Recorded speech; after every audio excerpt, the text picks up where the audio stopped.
Hi friends, welcome to my new blog. आप सोच रहे होंगे मैं इस वक्त कॉलेज ड्रेस में क्या कर रहा हूँ, तो मैं बता दूँ हमारी कॉलेज के द्वारा एक इवेंट रखा गया है ज्ञान भवन पटना में, जो कि गांधी मैदान के पास में है, जिसका थीम है बिहार डेवलपमेंट फोरम। तो आइए चलते हैं और दिखाते हैं आपको आज का पूरा कार्यक्रम।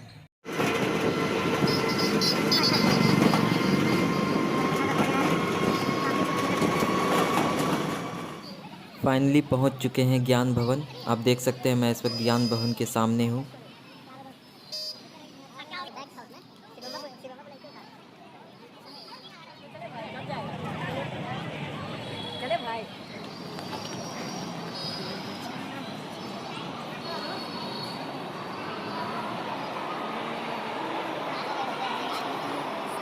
चलो ना यार।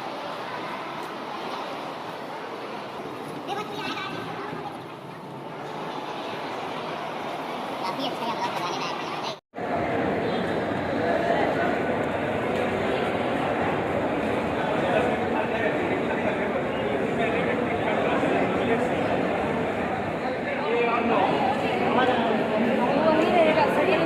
गाँव अगर साथ में रहता तो सीरियल है। यही वो वहाँ रोड का है। इसका फिर उल्टा कौन रखता है? ठीक है, किससे? इधर साइड तक।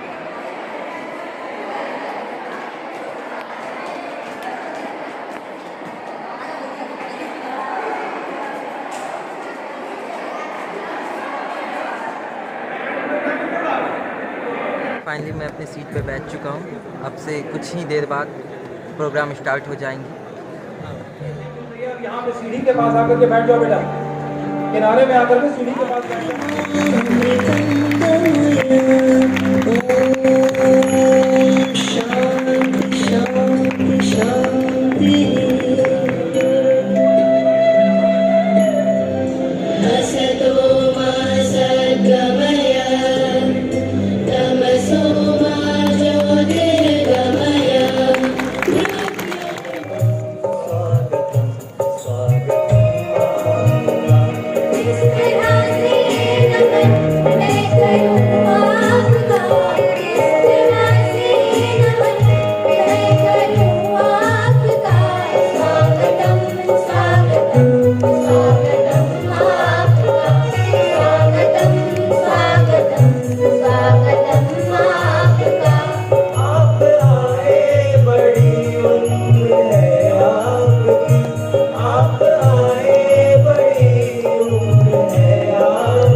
हम करें राष्ट्र आराधन, हम करें राष्ट्र आराधन, हम करें राष्ट्र आराधन। मन से मन से तन मन धन जीवन से, तन से मन धन जीवन से, हम करें राष्ट्र आराधन, हम करें राष्ट्र आराधन।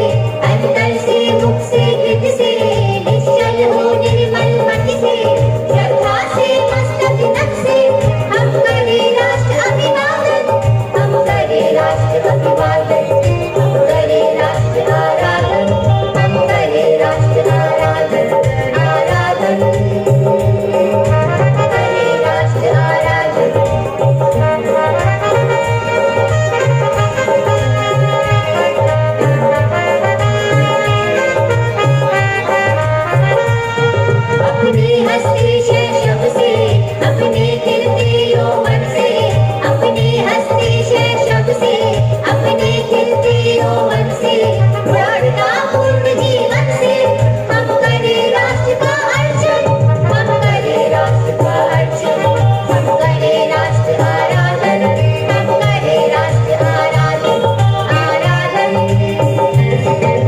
करें राष्ट्र आराधन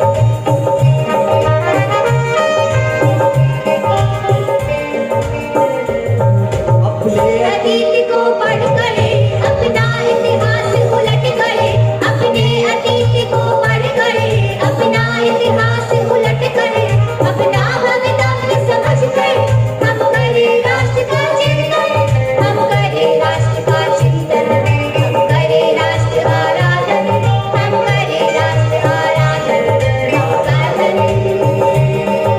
करें राष्ट्र आराधन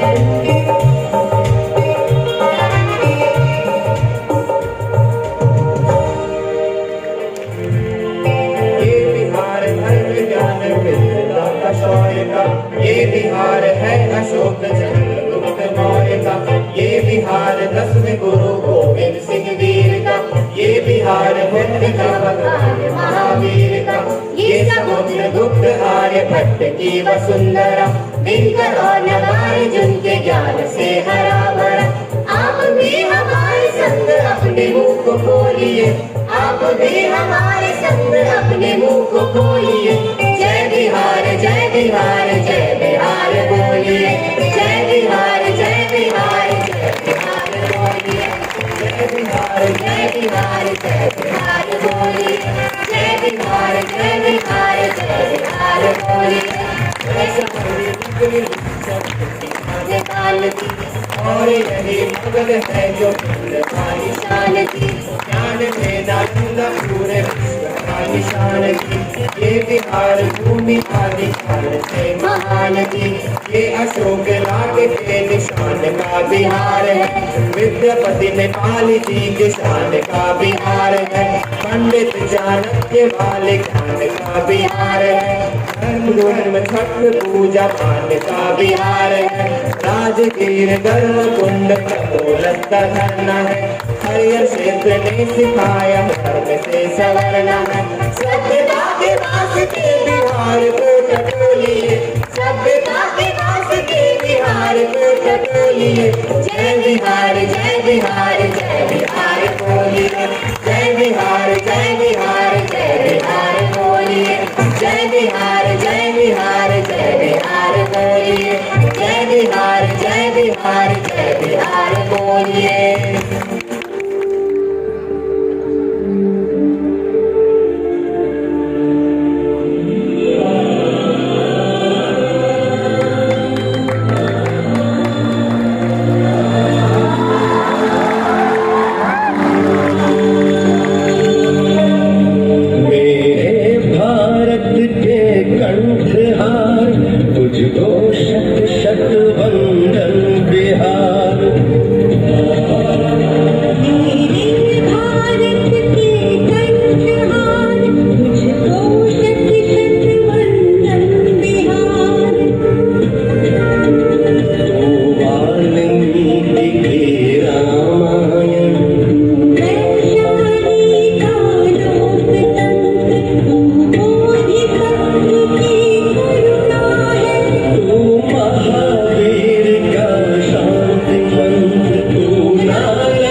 पाती है।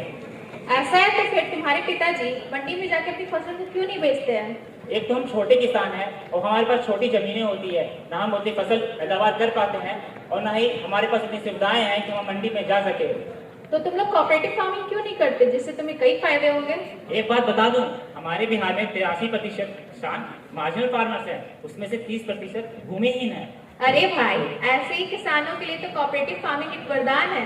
क्या मैं जान सकता हूँ कैसे ये कोऑपरेटिव फार्मिंग एक वरदान साबित होगा? इसमें छोटे जमीन वाले किसान अपनी जमीन को कंबाइन करके खेती करते हैं और उससे जो प्रॉफिट आता है उस रेशियो में उसे बांट सकते हैं। कुछ और इसके बारे में बताओ। इसमें तुम कम्युनिटी बनाकर फार्मिंग के लिए ट्रैक्टर और हार्वेस्टर जैसे महंगे मशीन्स खरीद सकते हो, जिससे तुम्हारी खेती मैकेनाइज्ड हो जाए, और साथ ही कंबाइंड वे में सीड्स और फर्टिलाइजर्स भी खरीद सकते हो।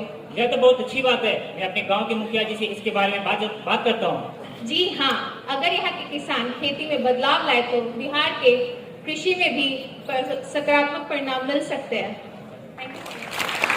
बहुत खुश लग रहे हो, क्या बात है? अरे खुशी की तो बात ही है, इस बार लीची की फसल भी इतनी अच्छी हुई है। सोने से कम है क्या? हाजीपुर के केले की बात ही कुछ और है। क्या फायदा भाई, तो बात है, सारी फसल कीड़े खा जाते हैं। हाँ सही बात है, हमारे हाजीपुर में भी ना तो केले का सही दाम मिल पाता है, ना ही कोई अच्छी फसल ही लग पाती। क्या बताऊं, हमारे यहाँ तो एक पल्प की इंडस्ट्री भी है, लेकिन अच्छी ब्रांड और कंपनी ना होने की वजह से अच्छा दाम नहीं मिलता है, मोल भाव भी बहुत होता है। पल्प इंडस्ट्री, इससे क्या होगा?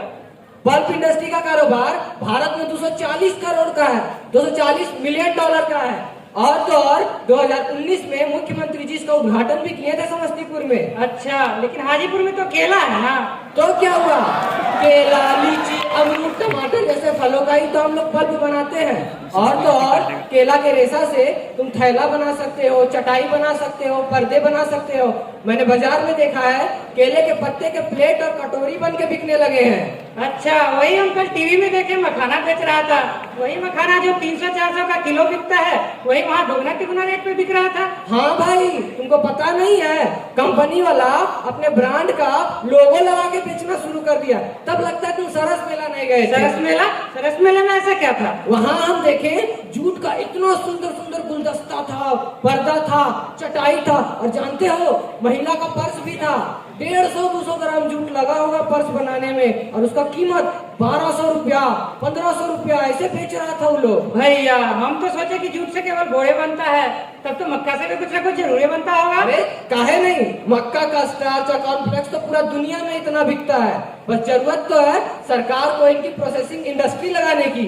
तब तो हमको बिहार सरकार को और इस पर ध्यान देना चाहिए और एग्रो बेस्ड इंडस्ट्री लगाने के लिए और प्रोत्साहित करना चाहिए, इससे बहुत फायदा होगा और बिहार बहुत जल्दी तरक्की कर लेगा। एकदम बहुत जल्दी तरक्की कर सकता है, बस सरकार एक बार एग्रो बेस्ड इंडस्ट्री को प्रोत्साहित करे, फिर बिहार बहुत तेजी से तरक्की कर सकता है। और इस तरह अगर छोटे छोटे एग्रो बेस्ड इंडस्ट्री भी बिहार में लगवाने शुरू कर दिए जाएं, तो बिहार में तेजी से रोजगार बढ़ेगा, किसानों को उनके फसल का उचित लाभ मिलेगा और अत्यधिक मुनाफा मिलेगा, और रोजगार के अवसर बहुत तेजी से उभर कर सामने आएंगे। धन्यवाद। क्या हुआ, इतनी थकी आ रही सी नजर आ रही हो? क्या बताएं, बाजार गए थे, एक तो सब्जियां ताजी नहीं मिल रही, ऊपर से दाम भी इतने महंगे हो गए हैं। क्या, मैंने तो कल के अखबार में पढ़ा कि उचित मूल्य ना मिलने पर किसान सब्जियों को सड़कों पर फेंक रहे हैं, और तुम बात कर रही हो कि सब्जियां महंगी मिल रही है। हाँ वो तो है, जानती हो अंशु, अगर सरकार डायरेक्ट प्रोक्यूरमेंट फ्रॉम फार्मर्स जैसी मॉडल लाए ना, तो किसानों के साथ साथ हम कंज्यूमर्स को भी फायदा हो सकता है। और पता है तुम्हें, तमिलनाडु जैसे राज्य में तो ये मॉडल शुरू भी हो गया है। क्या इससे हमारे किसानों और कंज्यूमर्स को क्या फायदा हो सकता है, जरा समझाना मुझे। देखो, डायरेक्ट प्रोक्यूरमेंट समझो जैसे बिहार के किसानों के द्वारा जो भी फल, सब्जियां, अनाज उगाई जाती हैं, उन्हें बेहद कम दामों पर जाके मंडी में बेचना पड़ता है। अगर सरकार डायरेक्ट प्रोक्यूरमेंट जैसी मॉडल लाए, बिहार ताजा हाल हर डिस्ट्रिक्ट के हर मार्केट प्लेस पे इसे लगाई जाए ना, तो किसानों को सीधा सीधा मुनाफा तो होगा ही, साथ ही साथ हम कंज्यूमर्स को भी ताजी फल सब्जियां मिल पाएंगी। और पता है, वो बिचौलिए जो किसानों का हक मार देते हैं ना, वो भी नहीं रहेंगे। अच्छा ऐसा है, वाह, ये तो बहुत बढ़िया आइडिया है। हाँ, आइडिया तो बहुत बढ़िया है, बस जरूरत है इसे इम्प्लीमेंट करने की। आशा करते हैं कि सरकार डायरेक्ट प्रोक्यूरमेंट जैसे मॉडल बिहार ताजा हट पर विचार करेगी। धन्यवाद। क्या हुआ विनोद, इतना परेशान काहे लग रहा है? क्या बताएं भैया जी, बाढ़ आया था, फसल लगाए, सारा फसल ही बर्बाद हो गया। आप बताइए ना, आप काहे इतना परेशान लग रहे हैं? क्या बताएं विनोद, हमरो तो यह हाल है। सुखाड़ के चलते फसलें बर्बाद हो गया और जमीनों का वाटर लेवल उतना ऊपर नहीं है कि मशीनवा से पानी डलवा सके। भैया जी, हम दोनों का तो प्रॉब्लम एक ही है। आप सुखाड़ से परेशान हैं और हम बाढ़ से। ए विनोद, एका कोई उपाय ना है कि जेकरा से तुम्हारे हिया का पानी हमरे हिया आ जाए, ओसे तोरो बाढ़ के प्रॉब्लम सॉल्व हो जाई और हमरो सुखाड़ के प्रॉब्लम सॉल्व हो जाई। हाँ भैया जी, बिल्कुल उपाय है। जानते हैं, हमें जरूरत है वाटर मैनेजमेंट सिस्टम की। भक मर दे, ई का बोल दिया। भैया जी, वाटर मैनेजमेंट सिस्टम। ओ, ई का होता है? इसमें ना स्पंज सिटी होता है। सरकार हर साल तो लाखों का खर्च करती ही है बाढ़ पीड़ित पर, लेकिन ये अस्थायी नहीं है, हर साल ये बेकार हो जाता है। तो बताओ ना विनोद, स्पंज सिटी का है? अरे भैया जी, स्पंज सिटी नहीं, स्पंज सिटी। अच्छा, जो भी हो। स्पंज सिटी के माध्यम से कंक्रीट रोड के जगह पोरस असल्फाट का इस्तेमाल किया जाता है। वो पोरस असल्फाट पानी, जो बरसात के पानी को छोटे छोटे छेद के माध्यम से नाली में भेजेगा और वो नाली के तहत छोटे छोटे तालाबों में इकट्ठा होगा, जिसके तहत हमारे ग्राउंड वाटर लेवल में भी इंक्रीजमेंट होगा। इसके साथ साथ ग्रे इंफ्रास्ट्रक्चर को कम कर जल अवशोषण भंडारण को पूर्ण रूप से बढ़ावा देगा। एक और बात बताते हैं भैया जी आपको, जानते हैं वो मुख्यमंत्री जी का योजना तो आप सुने ही होंगे, जल जीवन हरियाली। हाँ, सुने हैं। हाँ भैया जी, जल जीवन हरियाली को ना इससे पूर्ण रूप से बढ़ावा मिलेगा। हाँ भैया जी, और तो और जानते हैं, हमारे देश के बड़े बड़े शहर Mumbai, Kochi, Chennai sponge city road map को विकसित करने के बारे में सोच रहे हैं। अच्छा। अगर हमने इस पे काम कर लिया तो हम इस पे लीड ले सकते हैं। सही में? हाँ, एक और आपको फतेह की बात बताता हूँ। बताओ ना, तुम तो बड़ा बढ़िया बात बता रहा है। अरे चाइना का 80% शहर इस स्पंज सिटी रोड मैप को विकसित कर चुका है। ये विनोद, यही सब अपना के चाइना इतना आगे बढ़ल है। हाँ भैया जी, और एक बात बताते हैं, नदी को ना नहर से चैनलाइज कर दिया जाएगा, ताकि जो बाढ़ आए उसका पानी चैनलाइज हो जाए और चैनलाइज होने के माध्यम से हर साल भर कृषि को पानी का दिक्कत नहीं हो और बाढ़ की समस्या भी हल हो जाए। और अगर ये सब काम हमने कर लिया तो पूरे 40% को बाढ़ के खतरे को हम बिहार में कम कर सकते हैं। ये तो बड़ा बढ़िया उपाय बताया तुम विनोद। हाँ भैया जी। हेलो आनंद, कैसे हो? हेलो सुनिधि, मैं ठीक हूँ, तुम बताओ, तुम कैसी हो? मैं भी बढ़िया। अच्छा, सुना है तुम्हारी छुट्टियाँ शुरू हो गई है? हाँ, कॉलेज की तो छुट्टियाँ मेरी शुरू हो चुकी हैं। तो कहीं घूमने का प्लान तो जरूर बनाया होगा। हाँ, प्लान बनाया है ना, शिमला जाएंगे, जम्मू जाएंगे, जयपुर जाएंगे। हाँ, वो सब तो ठीक है, लेकिन क्यों नहीं तुम बिहार घूमने आओ? आखिर तुम्हारे बिहार में ऐसा क्या है कि हम तुम्हारे बिहार घूमना है? हम तुमसे बाद में बात करते हैं। आखिर बिहार घूमने हम क्यों आए? ये सवाल हर वो व्यक्ति पूछता है जिसे बिहार के पर्यटन स्थलों के बारे में जानकारी नहीं है। बिहार में पर्यटन को बढ़ावा देने के कई कारण हैं, जैसे आध्यात्मिक स्थल, मेला महोत्सव, व्यंजन पकवान, स्वास्थ्य पर्यटन, जैसे राजगीर का गर्म पानी का जलाशय जो त्वचा रोग ठीक करने के लिए जाना जाता है। पर अभी भी बिहार में पर्यटन ब्रांड एवं आवागमन, खाने, सोने, रहने जैसी सुविधाओं का अभाव है। बिहार में कई प्राचीन धरोहरें हैं, जैसे नालंदा, राजगीर, शेरशाह का मकबरा। इन इमारतों को स्पेशल हेरिटेज जोन के रूप में विकसित किया जा सकता है। यहाँ सभी धर्मों के तीर्थ स्थल, साथ ही छठ पर पर्यटकों को आकर्षित करने की क्षमता रखते हैं। बिहार में हथकरघा और हस्तशिल्प के लिए बाजार विकसित किए जाने चाहिए। यहाँ फूड फेस्टिवल के माध्यम से राज्य के व्यंजन जैसे खाजा, गाजा, ठेकुआ, मखाना, लिट्टी चोखा, सत्तू आर्थिक अवसर उत्पन्न कर सकते हैं। हमारा बिहार सांस्कृतिक और प्राकृतिक विविधताओं से भरा है, बस जरूरत है इसे संवारने और जागरूकता फैलाने की। वहीं आंध्र प्रदेश में पर्यटन ब्रांड डेवलपमेंट को लेकर कई कार्य किए गए हैं, पर हमारे बिहार में अभी पूर्ण रूप से ब्रांड विकसित नहीं है। तो जरूरत है अपने बिहार की एक अलग पहचान और ब्रांड बनाने की, ताकि शान से मैं ये कह सकूं, महापुरुषों और कलाकृतियों के संसार में आइए ना हमारा बिहार में। ठंडी की धूप का मजा तो छत पर ही आता है। तो छत से ही अपनी इनकम क्यों नहीं बढ़ाते हो? इनकम और छत से? वो कैसे? तुम्हें टेरेस गार्डनिंग के बारे में नहीं पता? क्या है ये टेरेस गार्डनिंग? इसमें छत पर तरह तरह की सब्जियां, फल, सजावटी फूल, हर्बल प्लांट्स लगा सकते हो। इससे तुम्हें ताजी ताजी सब्जियों के साथ ताजी और शुद्ध हवा भी खाने को मिलेगी। ये तो बड़े अच्छा उपाय है।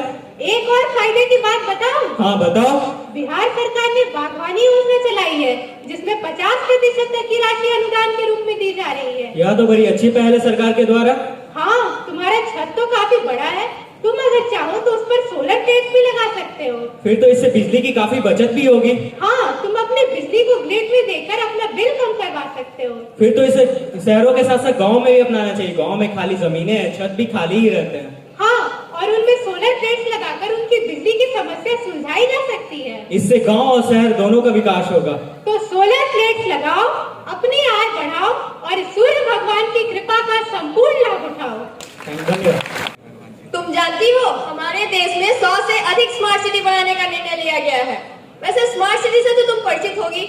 हाँ, मगर क्या केवल शहरों के विकास से हमारा राज्य विकसित हो सकता है? मुझे तो नहीं लगता। तुम जानती हो, महात्मा गांधी ने कहा था, भारत की आत्मा गाँव में बसती है, और हमारे बिहार राज्य का 88% एरिया ग्रामीण क्षेत्रों की श्रेणी में आता है। अच्छा, इसका तो यह अर्थ है कि जब तक हमारे गांव का विकास नहीं होगा, तब तक हमारा राज्य विकसित नहीं हो सकता। हाँ, क्यों ना हम स्मार्ट सिटी के साथ साथ स्मार्ट विलेज के कॉन्सेप्ट पे भी काम करें। हाँ बिल्कुल, और स्मार्ट विलेज होने से हमारा राज्य भी तरक्की कर सकता है। तुम बताओ, तुम्हारे सपनों का स्मार्ट विलेज कैसा होना चाहिए? एक स्मार्ट विलेज बनाने के लिए गांव में 24 घंटे बिजली की सुविधा, बच्चों के लिए प्राइमरी और हायर एजुकेशन की सुविधा, महिलाओं के लिए सेल्फ हेल्प ग्रुप, पक्के मकान, पक्की सड़कें, डिजिटल सुविधाएं, गौशाले इत्यादि का निर्माण करना होगा। बिल्कुल, ये तो अच्छा विचार है, और यह सब काम हम गाँव के पर्यावरण को ध्यान में रखकर आसानी से कर सकते हैं। तो क्यों ना हम मिलकर इसके बारे में सबको जागरूक करें? हाँ, हम ये कर सकते हैं। क्या तुम जानते हो, बिहार में न जाने कितने लोग अस्पताल में बेड की कमी के कारण अस्पताल के फर्श पर लेटकर अपना इलाज कराने के लिए मजबूर हैं? और अगर राजधानी को छोड़ दी जाए तो बिहार में ना अच्छे अस्पताल हैं और अच्छे डॉक्टरों की भी कमी है। तो इसके सुधार के लिए हमें क्या करना होगा भैया? इसके सुधार के लिए हमें प्रत्येक जिला स्तर पर सुपर स्पेशलिटी हॉस्पिटल की स्थापना करनी होगी, जिससे राजधानी के अस्पताल मरीजों के लिए केवल एकमात्र उम्मीद बनकर नहीं रह पाएंगे। पर भैया, आपने ही तो अभी कहा कि यहाँ डॉक्टरों की भी कमी है, उनकी कमी को हम कैसे पूरा करेंगे? डॉक्टरों की कमी को पूरा करने के लिए हमें मेडिकल कॉलेज की स्थापना एक बड़े स्तर पर करनी होगी, जिससे और भी अच्छे डॉक्टर उभर कर सामने आ पाएंगे। पर उन लोगों का क्या जो समय पर अस्पताल पहुंच ही नहीं पाते हैं? सही कह रहे हैं छोटे, बिहार में लगभग 25% लोग इमरजेंसी केस में एम्बुलेंस न मिलने के कारण अस्पताल नहीं पहुंच पाते और उनकी मृत्यु हो जाती है। इसके लिए हमें प्रत्येक पंचायत स्तर पर मुफ्त एम्बुलेंस की सुविधा करानी होगी, जिससे उन्हें अस्पताल पहुंचाया जा सके और उनकी जान बचाई जा सके। वाह भैया, आपने तो सारे समाधान बता दिए, पर उन लोगों का क्या जो स्वास्थ्य के प्रति जागरूक नहीं है? उन लोगों को हमें हेल्थ कार्ड के माध्यम से जोड़ना होगा, साथ में monthly annual comprehensive health checkup भी कराना होगा, जिससे जो लोग अपना हेल्थ चेकअप नहीं कराते, अगर सरकार उन्हें स्वास्थ्य सुविधाएं उपलब्ध कराएंगी तो इनसे उनकी बीमारियों का जल्द से जल्द पता लगाया जा सकेगा और उसका इलाज भी आसानी से किया जा सकेगा। साथ ही साथ उससे मिले हुए डेटा के अनुसार सरकार उसे स्वास्थ्य संचालित के लिए बहुत प्रयोग में हेल्प कर सकती है। इतना ही नहीं, इसके साथ पैथोलॉजी और रेडियोलॉजी जैसे डिपार्टमेंट्स में हजारों लोगों को रोजगार भी मिलेगा, और ये करने वाला बिहार देश का पहला राज्य बन सकता है, जिसपे हमें गर्व होगा। हाँ भैया, आपने बिल्कुल सही कहा। इसी तरह हम एक स्वस्थ एवं उन्नत बिहार की कल्पना कर सकते हैं। क्या आपको पता है, हमारा वाणिज्य मंत्रालय इस बात का कयास लगाए रखा है कि अगले साल तक स्पेशल इकोनॉमिक जोन यानी विशेष आर्थिक क्षेत्र माने सेज में निवेश के लगभग 2 खरब रुपए को पार कर जाएगा। ये सेज क्या है? सेज में किसी खास इलाके को क्रमांकित किया जाता है, जिसमें टैक्स बेनिफिट के साथ साथ टैक्स हॉलिडे दिया जाता है, जिससे वहां इंडस्ट्रियल सेटअप लगाना चाहते हैं अपना, ज्यादा से ज्यादा मात्रा में। तो फिर हमारे देश में कितने सेज बने हैं? अभी तक हमारे देश में कुल 513 स्पेशल इकोनॉमिक जोन बन चुके हैं, जिसको औपचारिक रूप से स्वीकृति मिल चुकी है। अरे वाह, ये तो बहुत अच्छी बात है। हमारे बिहार में कितने स्पेशल इकोनॉमिक जोन्स बने हैं? अफसोस की बात तो यह है कि हमारे बिहार में अभी एक भी स्पेशल इकोनॉमिक जोन नहीं है। क्या हमारे बिहार में एक भी स्पेशल इकोनॉमिक जोन नहीं है? ऐसा क्यों?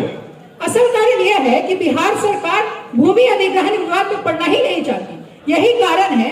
और इंडस्ट्री को लगाने के लिए उसकी मूलभूत सुविधाएं, सड़क, बिजली, पानी चाहिए, जिसे भी सरकार को देना चाहिए ताकि इंडस्ट्री लग पाए। अच्छा, सेज के बारे में और कुछ बताओ। आजकल सारे क्षेत्रों में स्पेशल इकोनॉमिक जोन बन रहे हो, चाहे वो आईटी के हो, टेक्सटाइल के हो, मैकेनाइजिंग के हो और भी इंजीनियरिंग के हो इत्यादि। और तो और हमारे बिहार के यूनिट्स को पीएलआई का बेनिफिट्स मिल पाए, इसकी भी योजना बनानी चाहिए। ये पीएलआई क्या होता है? पीएलआई मतलब प्रोडक्शन लिंक इंसेंटिव होता है, जो किसी कंपनी को दी जाती है। जैसे आजकल टेक्सटाइल सेक्टर में, केमिकल सेक्टर में, इलेक्ट्रॉनिक सेक्टर में दी जा रही है, वैसे टेक्सटाइल और लेदर सेक्टर में तो बिहार सरकार ने भी बहुत अच्छी पॉलिसी लाई है, लेकिन इसके और भी इसमें इजाफा हो, इसके लिए बिहार सरकार को योजना बनानी चाहिए। अरे तब तो बिहार सरकार को सेज और पीएलआई पर काम करना ही चाहिए ताकि बिहार का डेवलपमेंट हो। हाँ, क्यों नहीं। जब तक विशेष राज्य का दर्जा बिहार को मिलता है, तब तक तो कम से कम एक सेज बना ही सकते हैं, ताकि विशेष राज्य के दर्जा जैसे फायदे उस बिहार को मिल सके। बिल्कुल, शुरुआत तो सेज से होनी ही चाहिए। और जहाँ तक कि हमें पता है, हमारे उद्योग मंत्री सेज को लेकर काफी गंभीर हैं, तो 2-3 सेज तो बिहार में होने ही चाहिए। हाँ, फिर ही तो इंडस्ट्री लगेंगी, लोगों को रोजगार मिलेगा, और रोजगार मिलेगा तो बिहार का विकास सुनिश्चित होगा, निश्चित ही होगा, जरूर होगा। हेलो बेटू, क्या कर रहे थे भाई? अरे मैं तो अभी न्यूज़पेपर पढ़ रहा था। तो क्या खास था आज के न्यूज़पेपर में? अरे आजकल के न्यूज़पेपर में खास क्या रहता है, वही सभी घिसी पिटी खबरें। लेकिन हाँ, एक चीज अहम था कि दूसरे स्टेट्स के जितने भी ब्रांड्स हैं वो काफी तेजी से प्रगति कर रहे हैं। हाँ, ये बात तो है, लेकिन क्या हमारे बिहार में भी ऐसे ब्रांड नाम की कोई चीज होती भी है? हमारे बिहार में कहाँ, हमारे बिहार में तो लोग दूसरे स्टेट्स के ब्रांड्स को सपोर्ट करते हैं, लेकिन हमारे बिहार के बारे में तो ऐसा कोई सोचता ही नहीं है। हाँ, ये तो तुमने बिल्कुल सही बोला। अच्छा, क्या मैं तुमसे कुछ सवाल पूछ सकता हूँ? हाँ बिल्कुल, पूछो ना। क्या तुम्हें बिस्वा बंगला के बारे में पता है? हाँ, ये तो वेस्ट बंगाल का एक बहुत ही फेमस ब्रांड है। क्या तुम मृगनयनी कलेक्शंस के बारे में जानते हो? ये तो मध्य प्रदेश का एक ब्रांड है। अच्छा, तुमने इतनी सारी चीजें बता दी, तो लगे हाथ मुझे बिहार के भी एक ब्रांड का नाम बता दो। मैंने तो अपने बिहार में ऐसा कुछ नहीं सुना है कि हमारे बिहार में भी कोई ब्रांड होता है। यही हमारे बिहार के और बिहार के लोगों की दिक्कत है कि हम जो है अपने बिहार के कारीगरों द्वारा निचले स्तर पे होने के बावजूद भी उच्चतम उत्पाद बनाने के बाद भी जो है हम उन्हें सपोर्ट नहीं करते, उन्हें बढ़ावा नहीं देते। अगर हम उन्हें सपोर्ट दें और बढ़ावा दें तो हमारे बिहार के जो भी ब्रांड्स हैं उन्हें राष्ट्रीय और अंतर्राष्ट्रीय स्तर पर एक अलग पहचान मिल सकती है। तो जरूरत है हम सबको मिलकर अपने बिहार के ब्रांड को सपोर्ट करने की, ताकि हमारे बिहार राज्य को एक अलग ही पहचान मिल सके। मैं दूसरे स्टेट्स के ब्रांड्स को सपोर्ट करने से मना नहीं कर रहा, लेकिन हम जिस जन्मभूमि पे जन्म लिए हैं, हमें वहाँ के उत्पादों को भी जो है बढ़ावा देना चाहिए, आगे बढ़ाना चाहिए। तो हम सबको अपने बिहार के ब्रांड को बनाने में सपोर्ट करना है, फिर वो चाहे ज्ञान की भूमि नालंदा से हो या बुद्ध के तपोवन से। जिया हो बिहार के लाला, जिया तू हजार साला, जिया तू हजार तनीना। अच्छा गा लेते हो तुम, भोजपुरी फिल्म इंडस्ट्री में क्यों नहीं ट्राई करते? का बताए भैया, यहाँ कहाँ भोजपुरी इंडस्ट्री, वो बम्बई जाके कितना कमा लगे कि हमारा गुजारा हो पाएगा। अरे क्या बात करते हो यार, क्या आप लोग जानते हैं हमारी Bhojpuri film industry total 2000 crore की है। लेकिन भैया हमारे यहाँ तो फिल्म शूट होती ही नहीं है। हाँ, ये बात तो है, हमारे यहाँ फिल्म शूट नहीं होती है क्योंकि हमारे यहाँ फिल्म सिटी है ही नहीं। छोड़िए भैया, क्या जरूरत है फिल्म सिटी का, हमको तो फिल्म देखने से मतलब है, अब फिल्म तो हम देख ही लेते हैं। ऐसा नहीं है, अगर हमारे बिहार में फिल्म सिटी होता तो जो भी भोजपुरी फिल्म जाके हम गुजरात और मुंबई में शूट होती है वो हमारे बिहार में ही शूट होता और साथ ही साथ लोगों को रोजगार भी मिलता। सही कह रहे हैं भैया, तब तो फिल्म सिटी हमारे लिए बहुत जरूरी है। हाँ, हमारे लिए फिल्म सिटी बहुत जरूरी है, उसके साथ साथ व्यवसाय को भी बढ़ावा मिलता। और इससे बिहार सरकार को जो टैक्स दूसरे राज्य में दिया जा रहा है वो बिहार सरकार को मिलता। और क्या तुम जानते हो, एक बॉलीवुड इंडस्ट्रीज है जो डायरेक्ट लोगों को लगभग 8.5 लाख रोजगार देती है और इनडायरेक्ट 18.5 लाख लोगों को। तो हमारा भोजपुरी इंडस्ट्री क्यों नहीं इतना रोजगार दे सकता है? और अगर यहाँ पे भोजपुरी फिल्म सिटी बनती है तो यहाँ पे इकोसिस्टम डेवलप होगा, जहाँ पे नए नए कलाकारों को भी अपना कला दिखाने का और हुनर दिखाने का मौका मिलेगा। और उसके साथ ही जब हमारे बिहार में फिल्म सिटी बनेगी तो दूसरे राज्य के फिल्म इंडस्ट्री जैसे साउथ के, बॉलीवुड के सब लोग आके यहाँ फिल्म बनाएंगे, उससे हमारे बिहार को ग्रोथ होगा, बिहार में ग्रोथ होगा। तो आइए हम बिहार सरकार से एक यहाँ पे भोजपुरी फिल्म सिटी बनाने का आग्रह करते हैं और साथ ही साथ भोजपुरी फिल्म इंडस्ट्री को उद्योग का दर्जा देने की आग्रह करते हैं। धन्यवाद। अच्छा, लेकिन आजकल तो ऐसा कुछ भी नहीं है। हाँ, आज मात्र 4% ही चीनी का उद्योग दे पा रहा है। बस 4%? जी हाँ। 4%? इतना कम? ऐसा हुआ कैसे? क्योंकि सारी चीनी मिलें ठप पड़ने लगी। क्या हम चीनी मिल को दोबारा शुरू नहीं कर सकते हैं? जरूर कर सकते हैं मेरे भाई। यही चीनी मिलें हमारे राज्य में इतने सक्सेसफुल तरीके से चल रही थी और इतनी लाभ अर्जित कर रही थी, तो अब इसे बढ़ावा देने की जरूरत है। बिल्कुल। तब तो सरकार को बिहार में चीनी मिल लाने के लिए प्रोत्साहन देना चाहिए, क्योंकि चीनी मिल में न केवल चीनी का ही उत्पादन होता है बल्कि पेपर, एथेनॉल और साथ साथ वहाँ पे पावर प्लांट भी लगाए जाते हैं, जिससे कि चीनी मिल का जो है मुनाफा बढ़े। हाँ, तो मैं तुम्हें एक और बात बता दूं। मढ़ौरा का चीनी मिल जो कि 600 एकड़ में विकसित है, सिर्फ यह एक अकेला चीनी मिल प्रत्यक्ष और अप्रत्यक्ष रूपों से हजारों लोगों को रोजगार दे सकती है। जब महाराष्ट्र में 150 चीनी मिलें हो सकती है, यूपी में 100 चीनी मिलें हो सकती है, तो हमारे बिहार में 50 चीनी मिलें क्यों नहीं हो सकती? बिल्कुल होनी भी चाहिए। और आज बदलते हुए समय के साथ ये जरूरत है कि बिहार में नई इंडस्ट्रियों को लाया जाए और ये बड़ा पहलू हो सकता है। धन्यवाद। हेलो आकृति, कैसी हो? कब लौटी कोलकाता से? हाय मिलिंद, ठीक हूँ, बस कल सुबह ही लौटी हूँ। और देखो, लौटते वक्त तुम्हारे लिए गिफ्ट भी लाई हूँ। अरे इसकी क्या जरूरत थी? वैसे मेरे अनुमान के हिसाब से ये तो जूट का प्रोडक्ट लगता है। सही कहा तुमने, जूट का ही प्रोडक्ट है। कितना खूबसूरत है ना? हाँ वो बात तो है, पर ये क्या कहती, ये तो काफी महंगा है। अरे दोस्ती में कीमत क्यों देखते हो? बात कीमत की नहीं है, बात दोस्ती में कीमत की नहीं है। जूट की प्रोडक्शन तो हमारे बिहार राज्य में भी होती है और ऐसी वैसी नहीं। हमारा बिहार राज्य पूरे भारत में 3रे स्थान पर आता है जूट की खेती में। 3रे स्थान पर आता है? इतनी खेती होती है, फिर भी मुझे तो मार्केट में ऐसा कोई सामान नहीं दिखता। वो इस वजह से क्योंकि हमारे राज्य के माइक ऊपर कर लो प्लीज। वो इस वजह से क्योंकि हमारे राज्य के किसानों में जो दूसरे राज्यों में कम दामों में रॉ मटेरियल बेच दिया करते हैं। दूसरे राज्यों में कम दामों में क्यों बेचते हैं? अगर अपने ही राज्य में प्रोसेस हो जाए तो ज्यादा दामों में बिकेगी। पर यहाँ प्रोसेस करने के लिए फैक्ट्रियाँ ही कहाँ हैं? कैसी बात करते हो? हमारे राज्य में कुल 4 फैक्ट्रीज हैं। मधेपुरा, सहरसा जैसे जिलों में बहुत सारी फैक्ट्रियाँ हैं। वो बस कहने को 4 फैक्ट्रियाँ हैं, लेकिन एक्टिव में सिर्फ 3 ही है और उनमें भी सिर्फ बोरा और रस्सी बनाए जाते हैं। अच्छा, तो यदि बंद पड़ी मिलें दोबारा चालू हो जाए और पुरानी तकनीक से जो काम कर रही है वो आधुनिक तकनीकों से काम करे तो हमारे राज्य में काफी मुनाफा हो सकता है। हाँ ये बात तो है, पर सिर्फ इतने से नहीं होगा, हमें कुछ मार्केटिंग प्लेटफॉर्म भी देना होगा। हाँ, अगर मार्केटिंग प्लेटफॉर्म मिलेगा तो सेलर को ज्यादा मुनाफा होगा और ज्यादा सामान मार्केट में आ सकेगा। हाँ ये बात भी सही है, लेकिन जब अगर हमें कुछ एडवर्टीजमेंट या अवेयरनेस भी फैलाना होगा लोगों के बीच में। हाँ, अगर लोग जूट का प्रोडक्ट खरीदने के लिए उत्सुक होंगे तो प्लास्टिक बैग्स को छोड़ जूट का इस्तेमाल करेंगे और हमारे पर्यावरण के लिए भी काफी बेहतर होगा। हाँ, जूट एक बायोडिग्रेडेबल और इको फ्रेंडली प्रोडक्ट है। बिल्कुल, और यदि दूसरे राज्यों में जूट का मार्केट आकर्षण का केंद्र हो सकता है तो हमारे बिहार राज्य में क्यों नहीं हो सकता? ये बात भी सही है, पर अब सरकार के पास तो हजारों काम होते हैं, सिर्फ एक जूट थोड़ी ना है बिहार के ओवरऑल डेवलपमेंट के लिए। ये बात तो सही है, सरकार के पास बहुत सारे काम हैं, तो क्यों नहीं यूथ एंटरप्रेन्योरशिप को थोड़ी सी सरकारी कामों में सुविधा दे दी जाए? सिंगल विंडो सिर्फ कागज पर नहीं वाकई में लागू कर दी जाए तो यूथ एंटरप्रेन्योर्स का साहस बढ़ा रहेगा और जूट इंडस्ट्री को थोड़ा आगे ले जा सकता है। बिल्कुल सही। अगर स्मॉल स्केल प्रोडक्शन करने वाले प्रोड्यूसर को अगर सरकार इनिशियल स्टेज में ही कुछ सहयोग दे दे तो भविष्य में वे उन्हें लार्ज स्केल प्रोडक्शन करते हुए हम उन्हें पाया जा सकते हैं। हाँ, और जब इंडस्ट्री का विकास होगा तो हमारे बिहार में एम्प्लॉयमेंट और इनकम ग्रोथ भी काफी ज्यादा होगा और हमारे बिहार का पूरा डेवलपमेंट हो सकेगा। धन्यवाद। धन्यवाद। अरे सुमित, क्या तुम बता सकते हो कि हम 5 सितंबर क्यों सेलिब्रेट करते हैं? हाँ, क्यों नहीं। इस दिन तो टीचर्स डे मनाया जाता है और यह दिन टीचर्स के लिए समर्पित है। अच्छा, और 1 जुलाई? 1 जुलाई? हाँ, उस दिन तो डॉक्टर्स डे को समर्पित किया जाता है। अच्छा, तो अब ये बताओ कि हम एंटरप्रेन्योर्स डे कब सेलिब्रेट करते हैं? Entrepreneurs day? ये तुम क्या कह रही हो? ये तो कभी नहीं होता। क्यों एंटरप्रेन्योर्स को कोई दिन समर्पित क्यों नहीं है? क्या समाज को उनकी जरूरत नहीं? क्या एंटरप्रेन्योर्स के बगैर कोई राज्य, कोई देश विकास कर सकता है? अगर हम हमारे राज्य से, हमारे देश से सभी एंटरप्रेन्योर्स को हटा दें तो क्या हमारा राज्य, हमारा देश विकास कर सकेगा? बिल्कुल नहीं।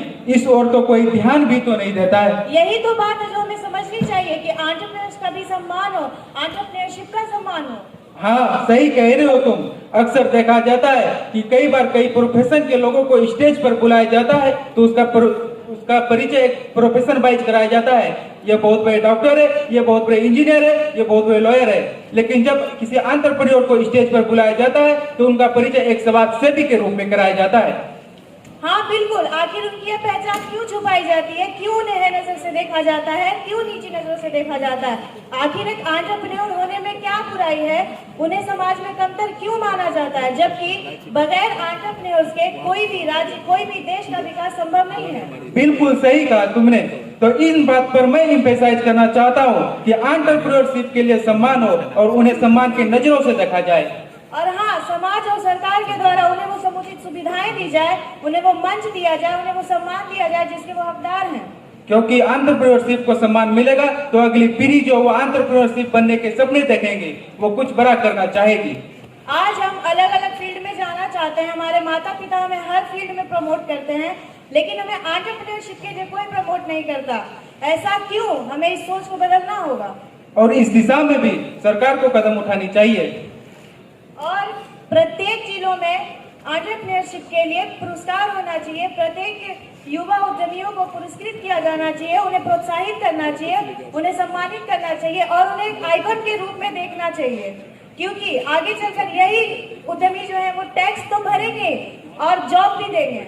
और अगर सभी दुकानें बंद कर दिया जाए, सभी फैक्ट्रियां बंद कर दिया जाए तो हमारे ग्राहकों के लिए वस्तुओं का मिलना मुश्किल हो जाएगा। यहाँ तक कि वस्तुओं की कीमत भी बढ़ जाएगी। तो एंटरप्रेन्योरशिप का जरूरत सिर्फ टैक्स के लिए नहीं बल्कि कंज्यूमर्स के लिए भी होना चाहिए। Thank you. हमारे देश में आजकल एक नया ट्रेंड देखने को मिल रहा है और वो है एंटरप्रेन्योरशिप एट स्कॉलर और स्टार्टअप की ओर युवाओं का झुकाव। बीते वर्ष 2022 में हमारे देश में लगभग 80,000 नए स्टार्टअप शुरू किए गए हैं।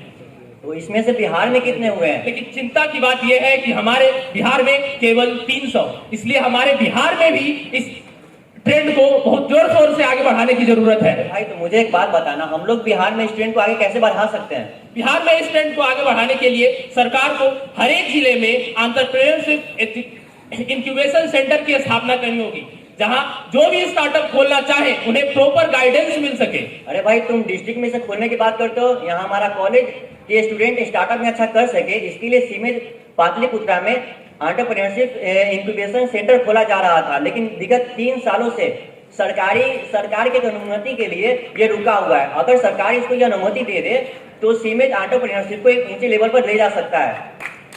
साथ ही साथ प्रोत्साहित करने के लिए सरकार एक एनुअल मीट का भी आयोजन कर सकती है, जहां अलग अलग डिस्ट्रिक्ट से चुने हुए लोग आकर अपने स्टार्टअप के आइडियाज को शेयर करें और जो अच्छा आइडियाज हो उन्हें सम्मानित किया जाए, उन्हें प्रॉपर सुविधा दी जा सके। भाई तो इसके लिए तो लोगों को अपना मेंटलिटी चेंज करना पड़ेगा। हाँ, मनस्थिति में बदलाव तो जरूरत है, क्योंकि जब तक मनस्थिति नहीं बदलेगी तब तक परिस्थिति कैसे बदलेगी। आज लोग आईआईटी और मेडिकल की पढ़ाई क्लास 8 से ही शुरू कर रहे हैं, तो फिर एंटरप्रेन्योरशिप की पढ़ाई क्यों नहीं हो सकती शुरू? तो भाई तुम्हारे कहने का मतलब ये है कि अगर सरकार हमारे स्कूल के करिकुलम में एक एंटरप्रेन्योरशिप डेवलपमेंट के रिलेटेड अगर कोई सब्जेक्ट ला देती है तो ये हमारे लिए अच्छा होगा। बिल्कुल, और साथ ही साथ सरकार को इतना कंपल्सरी कर ही देना चाहिए कि कॉलेज के एक सेमेस्टर में एंटरप्रेन्योर्स का एक सब्जेक्ट जरूर हो। That's all, thank you. और भाई कहाँ से आ रहे हो? तो कॉलेज से आ रहे हैं। तुम कॉलेज भी जाते हो? हाँ कॉलेज जाते हैं ना, साल में 2 बार कॉलेज जाते हैं। एक बार एडमिशन करवाने, दूसरी बार एडमिट कर लेने। बस 2 बार? क्या डिग्री मिलेगी? कोई स्किल तो नहीं करेगा? हाँ, स्किल तो डेवलप नहीं होता है, बस डिग्रियां ही मिलती है, क्योंकि हमारे बिहार में कोई ऐसा यूनिवर्सिटी ही नहीं है जहाँ जो स्किल बेस्ड यूनिवर्सिटी हो। हमारे राज्य में स्किल बेस्ड यूनिवर्सिटी की बहुत ज्यादा जरूरत है। ये रोजगार को बढ़ावा देगा, जिससे बेरोजगारी कम होगी। और हाँ, स्किल बेस्ड यूनिवर्सिटी का सीधा संबंध रोजगार से है। हमें बिहार सरकार से ये आग्रह करनी चाहिए कि स्किल बेस्ड यूनिवर्सिटी की स्थापना की जाए, क्योंकि ये युवा की जरूरत है, बिहार राज्य की जरूरत है, और इस जरूरत को हमें जल्द से जल्द पूरी करनी चाहिए। और साथ ही साथ उन लोगों का साथ दिया जाए जो ऐसा यूनिवर्सिटीज और कॉलेज खोलना चाहते हैं। Thank you. एंटरप्रेन्योर्स को आज भी इस दफ्तर से उस दफ्तर, इस ऑफिसर से उस ऑफिसर, हर जगह चक्कर लगाना पड़ता है। कई बार सुनने में आया कि सिंगल विंडो क्लियरेंस होगा, लेकिन वो खिड़की कहाँ है अब तक पता नहीं चला। Thank you. अगर आपने वीडियो को इंड तक देख लिया है तो लाइक करें, कमेंट करें एंड पार्ट 2 देखने के लिए चैनल को सब्सक्राइब करें। Thank you.